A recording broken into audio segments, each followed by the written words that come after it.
अगर आपने ये डार्क साइकोलॉजी की टेक्निक्स जान ली तो समझ लो आपको कोई कंट्रोल नहीं कर पाएगा। ये वीडियो एंटरटेनमेंट नहीं है, ये आपकी आंखें खोलने वाला सच है। आज आप जानेंगे कैसे लोग बिना चिल्लाए, बिना धमकाए, सिर्फ शब्दों से, साइलेंस और इमोशन से आपके दिमाग में घुस जाते हैं। वो आपको गिल्ट में डालते हैं, कभी प्यार देते हैं, कभी छीन लेते हैं, कभी आपको दुनिया से काट देते हैं और कभी डरा देते हैं, और आप उन्हें खोने के डर में खुद को खो देते हैं। लेकिन आज आप सीखेंगे डार्क मैनिपुलेशन को पहचानना, उससे बचना और अपने दिमाग पर कंट्रोल लेना। तो तैयार हो जाइए, क्योंकि अब जो आप सुनने और देखने वाले हैं, अगर आपने ये टेक्निक समझ ली तो कोई भी आपको मेंटली कंट्रोल नहीं कर पाएगा। अब फैसला आपका है, आप खेल का शिकार रहेंगे या खेल को समझकर उससे ऊपर उठेंगे। वीडियो शुरू करते हैं। Chapter 1, gaslighting. आपको खुद पर शक कराना। कल्पना कीजिए, आपको पूरी तरह याद है कि सामने वाले ने कल क्या कहा था, लेकिन जब आप बात उठाते हैं, वो शांत चेहरे से कहता है, तुम्हें गलतफहमी हुई है, तुम हमेशा बात बढ़ा देते हो, तुम्हारी मेमोरी कमजोर है। पहले आप आर्ग्यू करते हैं, फिर कंफ्यूज होते हैं, फिर चुप हो जाते हैं, और कुछ समय बाद आपको खुद पर भरोसा नहीं रहता। यही है गैसलाइटिंग। गैसलाइटिंग क्या है? गैसलाइटिंग एक साइकोलॉजिकल मैनिपुलेशन टेक्निक है जिसमें सामने वाला व्यक्ति आपकी रियलिटी को डिस्टॉर्ट करता है। वो आपकी याददाश्त, परसेप्शन और जजमेंट पर शक पैदा करता है। धीरे धीरे आप खुद से पूछने लगते हैं, क्या सच में गलती मेरी थी? क्या मैं ओवर रिएक्ट कर रहा हूं? क्या मैं मेंटली वीक हूं? और यही वो मोमेंट है जब कंट्रोल शुरू होता है। गैसलाइटिंग कैसे शुरू होता है? गैसलाइटिंग अचानक नहीं होता, ये धीरे धीरे बढ़ता है। जैसे राम बोला, मैंने ऐसा कभी नहीं कहा, तो श्याम बोला, तुम छोटी बात को बड़ा बना रहे हो, तो राम बोला, तुम ही मैनिपुलेटिव हो। तब धीरे धीरे श्याम की तरह आइसोलेशन हो जाते, कोई भी तुम्हें सीरियसली नहीं लेता।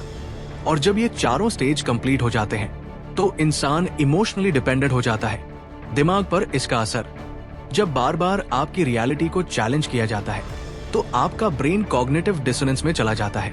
आपके अंदर दो आवाजें लड़ती हैं, जो आपने देखा सुना, जो सामने वाला कह रहा है। इस कंफ्यूजन में ब्रेन एनर्जी बचाने के लिए आसान रास्ता चुनता है, शायद मैं ही गलत हूं, और यहीं से कॉन्फिडेंस गिरता है। रियल लाइफ एग्जाम्पल, एक पति रोज अपनी पत्नी से कहता है, तुम बहुत सेंसिटिव हो। धीरे धीरे पत्नी अपनी फीलिंग्स दबाने लगती है।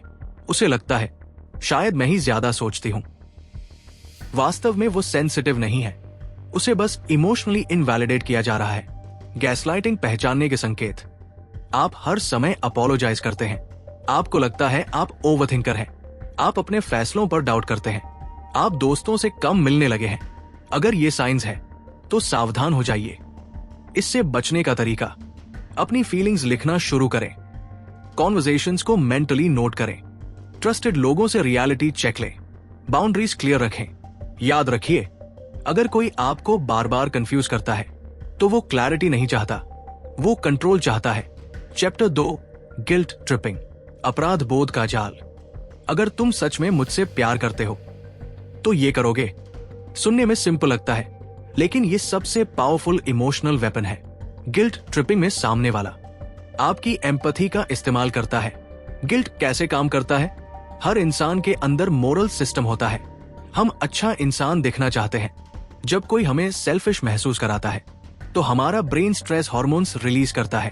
आप अनकंफर्टेबल हो जाते हैं और उस डिस्कम्फर्ट से बचने के लिए आप उसकी बात मान लेते हैं। गिल्ट ट्रिपिंग के कॉमन डायलॉग्स, मैंने तुम्हारे लिए इतना सैक्रिफाइस किया, सब बदल जाते हैं, तुम भी बदल गए, मैंने तुमसे ये उम्मीद नहीं की थी, ठीक है मैं ही गलत हूं। नोटिस कीजिए, इनमें डायरेक्ट डिमांड नहीं है, लेकिन इमोशनल प्रेशर है। इमोशनल ट्रैप कैसे बनता है? Step 1, emotional investment. Step 2, reminder of sacrifice. Step 3, emotional withdrawal. Step 4, silent disappointment. और आप ऑटोमेटिकली एडजस्ट हो जाते हैं। Long term effect, self worth गिरता है, डिसीजन मेकिंग कमजोर होती है, पीपल प्लीजिंग हैबिट बनती है, आप अपनी खुशी सैक्रिफाइस करने लगते हैं सिर्फ गिल्ट से बचने के लिए। डेंजरस फॉर्म, कुछ पेरेंट्स, पार्टनर्स, बॉसेस लगातार गिल्ट का यूज करते हैं। धीरे धीरे इंसान अपनी आइडेंटिटी खो देता है। वो सिर्फ अप्रूवल के लिए जीता है। बचाव कैसे करे? हर गिल्ट वैलिड नहीं होता। नो बोलना सेल्फिश नहीं है। सैक्रिफाइस ट्रांजैक्शन नहीं है। इमोशनल प्रेशर पहचाने। अगर कोई बार बार आपको बुरा इंसान फील कराए तो वो आपको बेटर नहीं बना रहा, वो आपको कंट्रोल कर रहा है। Chapter 3, love bombing. शुरुआत में जरूरत से ज्यादा प्यार। हुक। कभी ऐसा हुआ है कोई इंसान अचानक आपकी जिंदगी में आता है और आपको ऐसा महसूस कराता है जैसे आप उसकी पूरी दुनिया है। 24/7 अटेंशन, नॉन स्टॉप कॉम्प्लीमेंट्स, तुम मेरे सोलमेट हो। आपको लगता है ये ड्रीम रिलेशनशिप है, लेकिन कुछ हफ्तों बाद वही इंसान बदल जाता है। कोल्ड, डिस्टेंट, अनअवेलेबल, और आप सोचते हैं गलती मेरी है। लव बॉम्बिंग क्या है? लव बॉम्बिंग एक मैनिपुलेशन टेक्निक है जिसमें शुरुआत में अत्यधिक प्यार और अटेंशन दिया जाता है। गोल क्या है? इमोशनल डिपेंडेंसी क्रिएट करना। Brain chemistry. जब आपको लगातार अटेंशन मिलता है, डोपामाइन और ऑक्सीटोसिन रिलीज होते हैं, आप एडिक्टेड हो जाते हैं। फिर जब अटेंशन कम होता है, आप विथड्रॉल फील करते हैं और आप उस पुराने प्यार के लिए कुछ भी करने को तैयार हो जाते हैं। लव बॉम्बिंग के साइंस: जल्दी कमिटमेंट, फ्यूचर प्लानिंग बहुत जल्दी, तुम मेरे बिना कुछ नहीं, फ्रेंड से दूरी एनकरेज करना, excessive gifts, hidden strategy. Phase 1, idealisation. Phase 2, devaluation. Phase 3, control. पहले पेडेस्टल पर बैठाओ, फिर गिराओ, फिर डिपेंडेंसी क्रिएट करो। विक्टिम क्या महसूस करता है? Confusion, anxiety, fear of losing, self blame. वो सोचता है मैं पहले जैसा क्यों नहीं रहा, जबकि असल में मैनिपुलेशन चल रहा होता है। प्रोटेक्शन स्ट्रैटेजी: फास्ट इंटिमेसी से सावधान, वर्ड से ज्यादा एक्शंस देखें, इंडिपेंडेंट रहें, slow down relationship. True love steady होता है, मैनिपुलेटिव लव इंटेंस होता है। Chapter 4, silent treatment. चुप्पी से सजा देना। कभी किसी ने आपको बिना कुछ कहे सजा दी है? कोई लड़ाई हुई, आपने बात करने की कोशिश की, लेकिन सामने वाला बस चुप हो गया। No reply, no explanation, no eye contact, और कुछ घंटों बाद आप बेचैन होने लगे। क्या मैंने कुछ गलत कहा? वो मुझसे बात क्यों नहीं कर रहा? क्या वो मुझे छोड़ देगा? अगर ऐसा हुआ है तो समझ लीजिए आप साइलेंट ट्रीटमेंट के शिकार हो चुके हैं। साइलेंट ट्रीटमेंट असल में है क्या? साइलेंट ट्रीटमेंट सिर्फ चुप रहना नहीं है, ये इमोशनल पनिशमेंट है।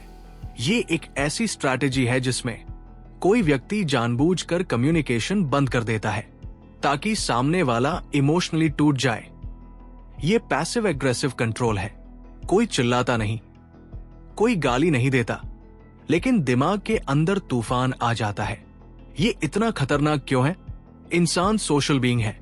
हमारे दिमाग में कनेक्शन सर्वाइवल से जुड़ा है।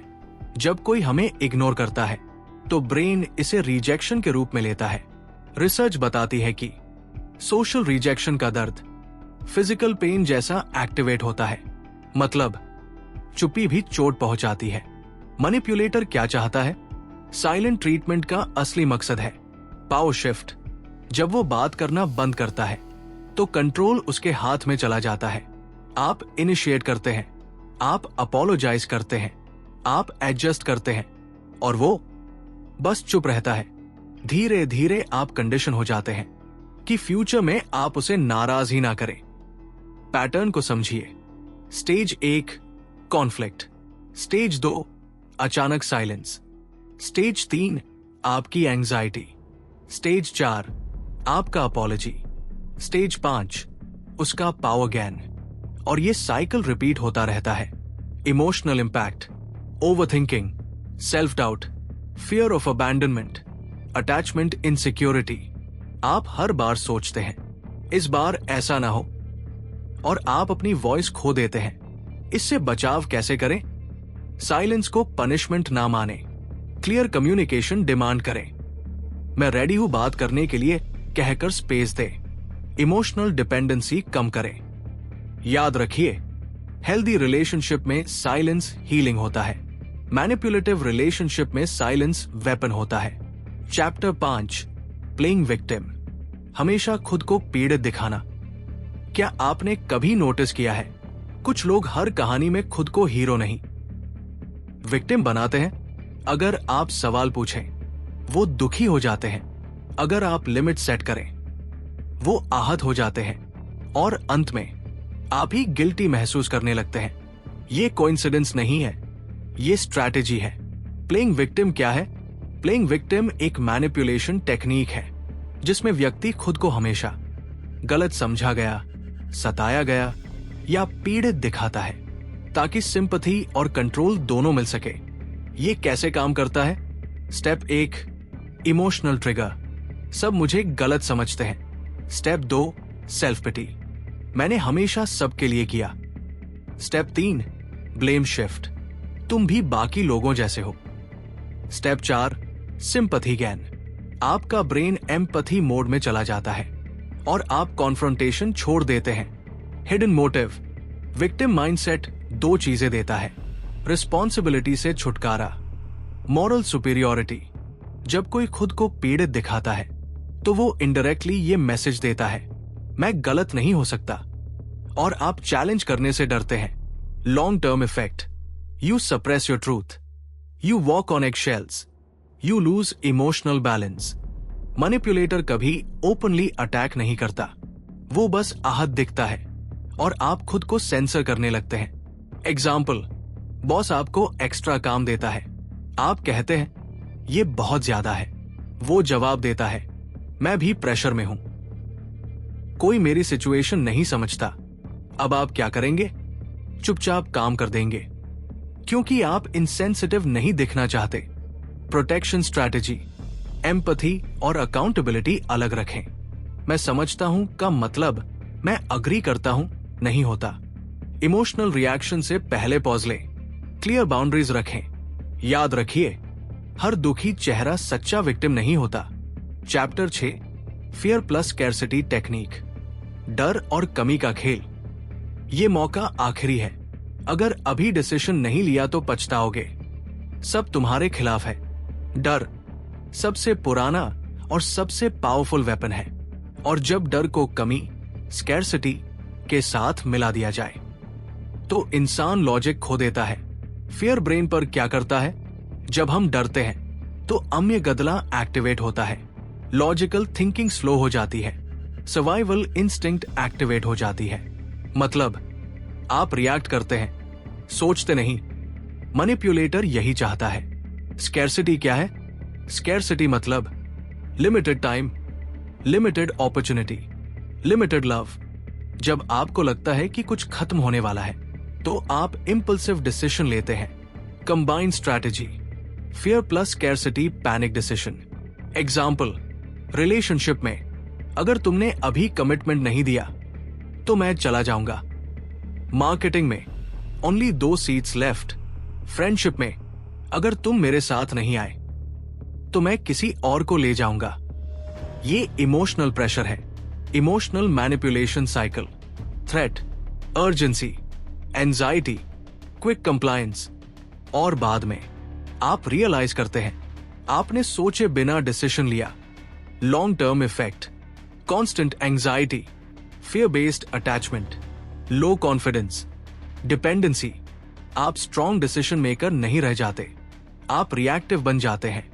डिफेंस मैकेनिज्म, फियर में डिसीजन ना ले, मुझे सोचने का समय चाहिए कहें। स्कैर्सिटी क्लेम वेरीफाई करें, काम स्टेट में रिस्पॉन्ड करें। याद रखिए, जो सच में वैल्यूएबल है वो डर से नहीं मिलता। चैप्टर 7, ट्रायंगुलेशन, तीसरे व्यक्ति का इस्तेमाल करके कंट्रोल करना। कल्पना कीजिए, आप किसी के साथ रिलेशनशिप में हैं, सब कुछ ठीक चल रहा है, लेकिन अचानक वो कहता है तुम जानती हो मेरी एक्स कभी ऐसी नहीं थी, या मेरे दोस्त ने भी कहा कि तुम ओवर रिएक्ट करती हो। अब सवाल ये है, क्या ये सिर्फ कंपैरिजन है या ये एक साइकोलॉजिकल वेपन है? इस टेक्निक को कहते हैं ट्रायंगुलेशन। ट्रायंगुलेशन क्या है? ट्रायंगुलेशन में मैनिपुलेटर जानबूझकर किसी तीसरे व्यक्ति को बीच में लाता है ताकि इमोशनल इम्बैलेंस क्रिएट हो। ये तीसरा व्यक्ति रियल भी हो सकता है, इमेजिनरी भी। गोल क्या है? जेलसी पैदा करना, इनसिक्योरिटी बढ़ाना, कंपटीशन क्रिएट करना, पावर अपने हाथ में रखना। ये कैसे काम करता है?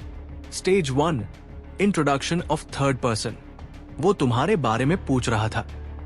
स्टेज 2, कंपैरिजन, तुम्हें उससे सीखना चाहिए। स्टेज 3, इमोशनल रिएक्शन, आप जेलस, इनसिक्योर या डिफेंसिव हो जाते हैं। स्टेज 4, कंट्रोल, अब आप प्रूव करने लगते हैं कि आप बेहतर हैं। और मैनिपुलेटर बस एंजॉय करता है अटेंशन और पावर। साइकोलॉजिकल इम्पैक्ट, ट्रायंगुलेशन आपके ब्रेन में सर्वाइवल इंस्टिंक्ट एक्टिवेट करता है। जब कंपटीशन फील होता है तो डोपामाइन और स्ट्रेस हार्मोन्स दोनों बढ़ते हैं। आप सोचते हैं मुझे उसे खोना नहीं है, और यही डिपेंडेंसी शुरू होती है। वर्क प्लेस एग्जाम्पल, बॉस कहता है देखो राहुल तुमसे ज्यादा एफिशिएंट है, अब आप क्या करेंगे? एक्स्ट्रा काम, extra pressure, extra stress. Boss ने कंपैरिजन से कंट्रोल पा लिया। Protection strategy, direct communication demand करें, कंपैरिजन को रिजेक्ट करें, थर्ड पार्टी रेफरेंस पर ब्लाइंड रिएक्शन ना दें, सेल्फ वर्थ इंडिपेंडेंट रखें। याद रखिए, हेल्दी रिलेशनशिप में कंपैरिजन नहीं, कोऑपरेशन होता है। चैप्टर 8, प्रोजेक्शन, अपनी गलती आपको सौंप देना। कभी नोटिस किया है कुछ लोग आपको वही अक्यूज करते हैं जो वो खुद सीक्रेटली करते हैं। वो झूठ बोलते हैं पर आपको लायर कहते हैं, वो फ्लर्ट करते हैं पर आपको अनफेथफुल बोलते हैं। ये कोइंसिडेंस नहीं है, ये है प्रोजेक्शन। प्रोजेक्शन क्या है? प्रोजेक्शन एक डिफेंस मैकेनिज्म है जिसमें व्यक्ति अपनी अनएक्सेप्टेबल फीलिंग्स या फ्लॉज दूसरे पर डाल देता है। सिंपल शब्दों में, मैं गलत हूं लेकिन तुम्हें गलत साबित करूंगा।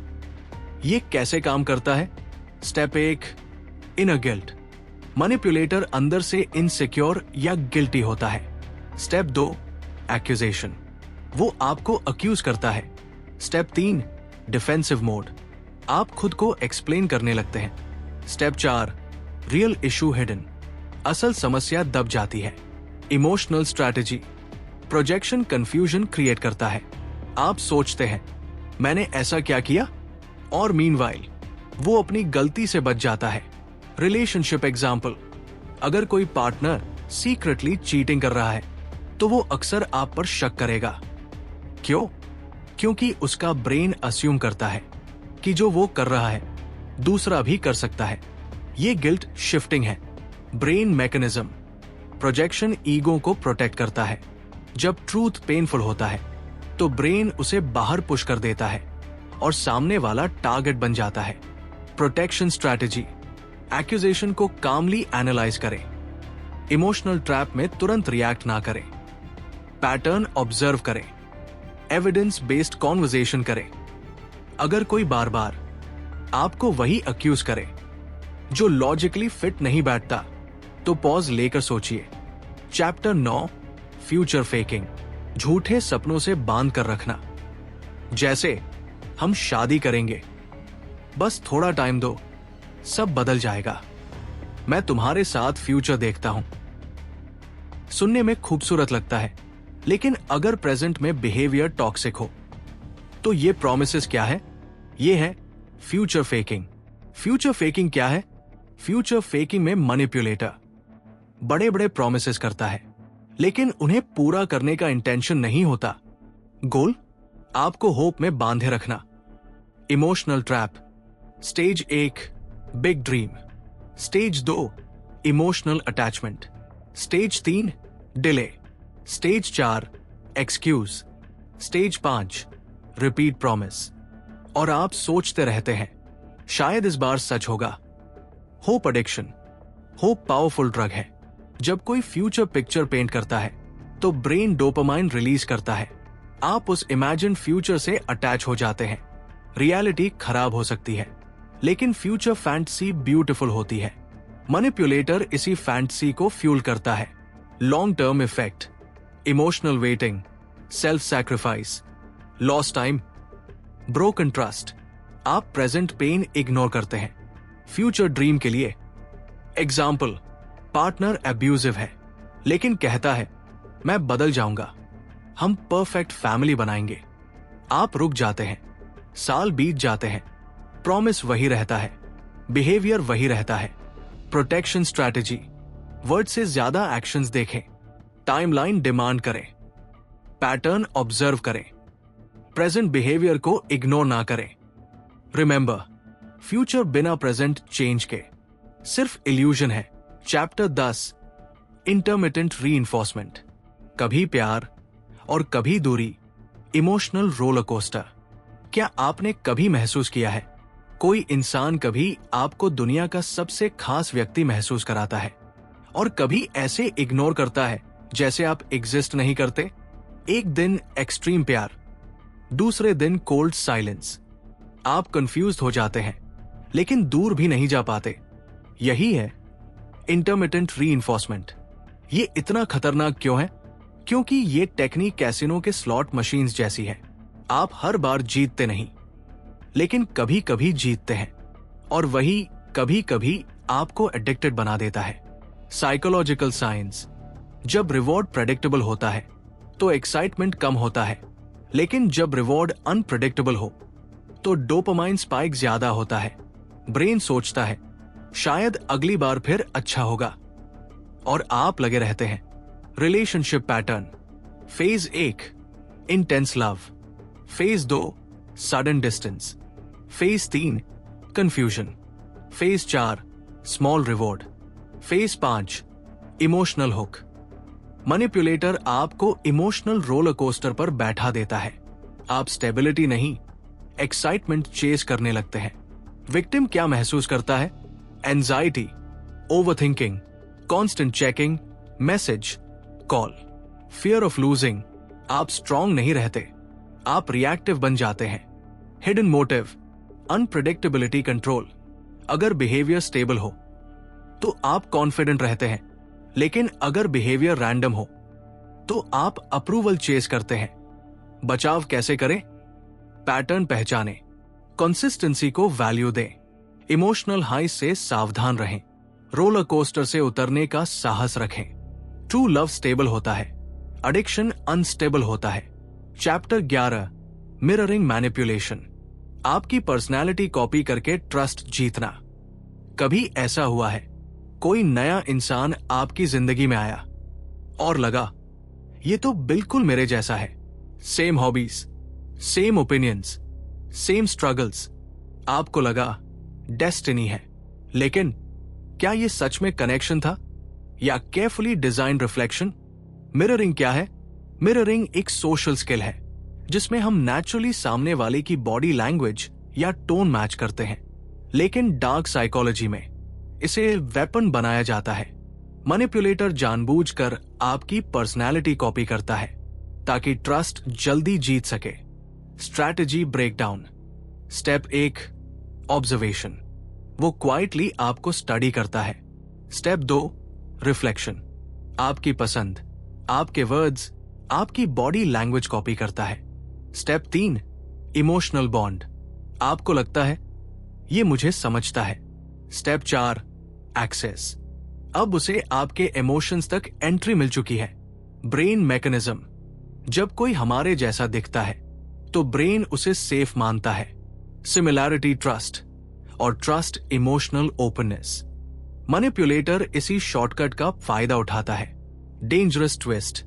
इनिशियली वो हर बात में अग्री करेगा, लेकिन बाद में धीरे धीरे कंट्रोल शुरू होगा, क्योंकि आपने ऑलरेडी उसे अपना मान लिया है। एग्जाम्पल, आप कहते हैं मुझे अकेलापन पसंद है, वो कहेगा मुझे भी, लेकिन कुछ महीनों बाद वो आपकी इंडिपेंडेंस क्रिटिसाइज करेगा।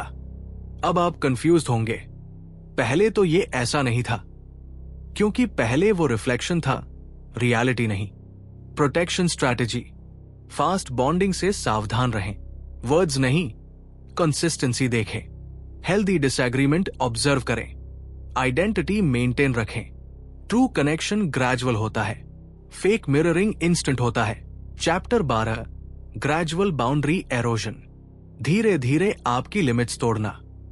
कोई आपसे कहता है बस एक छोटा सा फेवर, आप मना नहीं करते, फिर दूसरा छोटा फेवर, फिर थोड़ा बड़ा, और एक दिन आपको एहसास होता है आपकी बाउंड्रीज लगभग खत्म हो चुकी है। यही है ग्रेजुअल बाउंड्री एरोजन। ये कैसे काम करता है? ये अचानक अटैक नहीं है, ये स्लो इन्वेजन है। मैनिपुलेटर रेजिस्टेंस को धीरे धीरे कम करता है। Pattern: phase 1 small request, phase 2 appreciation, phase 3 slightly bigger request, phase 4 normalization, phase 5 control. हर स्टेप छोटा लगता है लेकिन क्यूमुलेटिव इफेक्ट बड़ा होता है। साइकोलॉजिकल ट्रिक, इसे foot in the door effect कहा जाता है। जब आप एक छोटी रिक्वेस्ट मान लेते हैं तो ब्रेन कंसिस्टेंसी मेंटेन करना चाहता है। आप खुद को कहते हैं मैंने पहले भी किया है, अब भी कर देता हूं। Emotional effect: loss of privacy, loss of freedom, emotional exhaustion, self neglect. आप धीरे धीरे अपने नीड्स इग्नोर करने लगते हैं।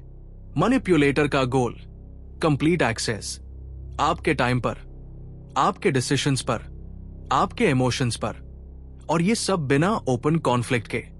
डिफेंस स्ट्रैटेजी: नो बोलने की आदत डालें, अर्ली स्टेज में बाउंड्रीज क्लियर करें, डिस्कम्फर्ट इग्नोर ना करें, ग्रेजुअल पैटर्न पहचानें। रिमेंबर, बाउंड्रीज सेल्फिश नहीं होती, बाउंड्रीज सेल्फ रिस्पेक्ट होती है। चैप्टर 13 आइसोलेशन स्ट्रैटेजी, आपको दुनिया से काटकर कंट्रोल करना। क्या कभी आपने नोटिस किया है कुछ लोग आपकी जिंदगी में आते हैं और धीरे धीरे आप अपने दोस्तों से कम मिलने लगते हैं, परिवार से कम बात करने लगते हैं, और एक दिन आपको एहसास होता है आपकी पूरी दुनिया बस उसी एक इंसान तक सीमित हो गई है। और सबसे खतरनाक बात, आपको ये कंट्रोल जैसा महसूस भी नहीं होता। इसे कहते हैं आइसोलेशन स्ट्रैटेजी। आइसोलेशन स्ट्रैटेजी क्या है? आइसोलेशन स्ट्रैटेजी एक ऐसी मैनिपुलेशन टेक्निक है जिसमें मैनिपुलेटर आपको धीरे धीरे आपके सपोर्ट सिस्टम से अलग कर देता है। वो सीधे नहीं कहता अपने दोस्तों को छोड़ दो, वो सटल तरीके अपनाता है। तुम्हारे दोस्त तुम्हें समझते नहीं, तुम्हारी फैमिली तुम्हारे खिलाफ है, सिर्फ मैं ही तुम्हारे साथ हूं। धीरे धीरे आपका इमोशनल सर्कल छोटा होता जाता है, और जब आप अकेले हो जाते हैं तो कंट्रोल आसान हो जाता है। ये धीरे धीरे कैसे काम करता है? आइसोलेशन कभी अचानक नहीं होता, ये 4 स्टेजेस में बढ़ता है। स्टेज 1 डाउट प्लांट करना। मैनिपुलेटर आपके करीबी लोगों पर शक पैदा करता है। तुम्हें नहीं लगता वो तुमसे जेलस है? वो तुम्हारे पीछे बुरा बोलता है। अब आप कॉन्शियसली ऑब्जर्व करने लगते हैं, ट्रस्ट कम होता है। Stage 2 emotional replacement. वो खुद को आपका सिर्फ सच्चा साथी दिखाता है।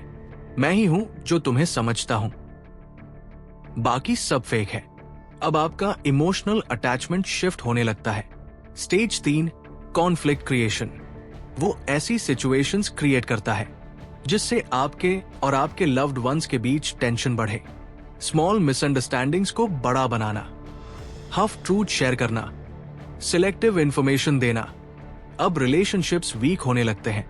Stage 4 complete dependency. जब आप इमोशनली आइसोलेटेड हो जाते हैं तो आपकी आइडेंटिटी उसी एक व्यक्ति से जुड़ जाती है। अब अगर वो नाराज हो जाए तो आपकी पूरी दुनिया हिल जाती है, और यही कंट्रोल कंप्लीट होता है। Brain mechanism. Human brain social validation पर डिपेंड करता है। जब मल्टीपल पर्सपेक्टिव्स होते हैं तो ब्रेन बैलेंस्ड डिसीजन लेता है, लेकिन जब सिर्फ एक पर्सपेक्टिव बचता है तो वही ट्रूथ बन जाता है। आइसोलेशन आपके रियलिटी फिल्टर को नैरो कर देता है, और narrow reality easy control. Emotional impact. Isolation victim को लोनली, इनसिक्योर, फेयरफुल, डिपेंडेंट बना देता है। वो सोचता है अगर ये भी चला गया तो मेरे पास कौन रहेगा, और यही फियर उसे ट्रैप में रखता है। Real life example. रिलेशनशिप में पार्टनर कहता है तुम्हारे दोस्तों को हमारा रिश्ता पसंद नहीं, तुम्हारी फैमिली आउटडेटेड है, मैं नहीं चाहता तुम उनसे ज्यादा मिलो। धीरे धीरे विक्टिम अपनी सोशल लाइफ कम कर देता है और कुछ महीनों बाद वो इमोशनली ट्रैप्ड हो जाता है। आइसोलेशन से बचाव, डाइवर्स कनेक्शंस मेंटेन करें, थर्ड पार्टी पर्सपेक्टिव सुने, रिलेशनशिप के बाहर आइडेंटिटी रखें, इमोशनल इंडिपेंडेंस डेवलप करें। हेल्दी लव आपको एक्सपैंड करता है, टॉक्सिक कंट्रोल आपको श्रिंक करता है। Grand ending, all 13 chapters conclusion. अब एक पल के लिए रुकिए, हमने इन 13 चैप्टर्स में क्या देखा? गैसलाइटिंग, आपकी रियलिटी को तोड़ना। गिल्ट ट्रिपिंग, आपकी मोरालिटी को तोड़ना। लव बॉम्बिंग, आपके हार्ट को ट्रैप करना। साइलेंट ट्रीटमेंट, आपकी शांति छीनना। प्लेइंग विक्टिम, आपकी क्लैरिटी को डिस्टॉर्ट करना। फियर प्लस स्कैर्सिटी, आपके लॉजिक को हाईजैक करना। ट्रायंगुलेशन, आपकी इनसिक्योरिटी बढ़ाना। प्रोजेक्शन, आपकी कंफ्यूजन बढ़ाना। फ्यूचर फेकिंग, आपको इल्यूजन में रखना। इंटरमिटेंट रीइंफोर्समेंट, आपको एडिक्टेड बनाना। Mirroring manipulation, fake connection create करना। ग्रेजुअल बाउंड्री एरोजन, आपकी लिमिट्स खत्म करना। आइसोलेशन स्ट्रैटेजी, आपको अकेला करके कंट्रोल करना। नोटिस कीजिए, इनमें से कोई भी टेक्निक लाउड नहीं है, कोई ओपन अटैक नहीं है। ये सब साइलेंट, साइकोलॉजिकल और ग्रेजुअल है। डार्क साइकोलॉजी चिल्लाकर कंट्रोल नहीं करती, वो आपकी भावनाओं को वेपन बनाती है। Final impression, powerful closing. लेकिन अब आप अनअवेयर नहीं हैं। अब अगर कोई आपकी रियलिटी ट्विस्ट करेगा, आप पहचान लेंगे। अगर कोई आपको गिल्ट में डालेगा, आप पॉज लेंगे। अगर कोई आपको दुनिया से काटने की कोशिश करेगा, आप बाउंड्रीज बनाएंगे। याद रखिए, कंट्रोल तब तक पॉसिबल है जब तक अवेयरनेस नहीं है। अवेयरनेस आते ही मैनिपुलेशन की पावर आधी हो जाती है, और जब आप इमोशनली इंडिपेंडेंट हो जाते हैं तो कोई भी आपको परमानेंटली कंट्रोल नहीं कर सकता। डार्क साइकोलॉजी शैडो में काम करती है और आप अब अवेयर बन चुके हैं।